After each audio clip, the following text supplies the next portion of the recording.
अलीपुर चट्ठा से मियां मुमताज़ उर्फ तज्जी की रिपोर्ट। कोरोना वायरस से यूं लगता है कि पूरी दुनिया के कारोबार मुतासर होकर रह गए हैं। मुल्क पाकिस्तान में भी गरीब लोग 70% और लाल लकीर से नीचे ज़िंदगी गुजार रहे हैं।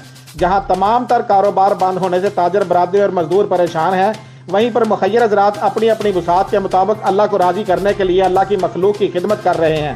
दुख मुसीबत की इस घड़ी में अलीपुर चट्ठा के मोहल्ला सदीक अकबर में Jamil Karyana and milk shop के मालिक राणा मोहम्मद इकबाल सिकंदर ने भी जज्बा खैर सगाली के तहत दूध 75 रुपये किलो खरीद करके 50 रुपये किलो में फरोख्त करने की ठान ली है।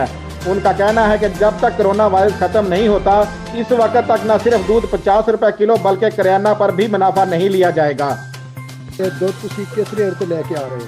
ये सारे 75 रुपये किलो लेके आ रहे हैं।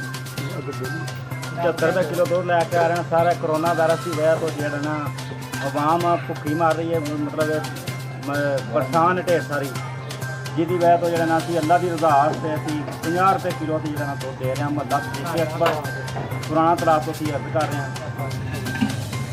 दुकान है, किराने की दुकान है? जी मेरी किराने की दुकान एक ते नाल मैं दुध दही भी रखी है।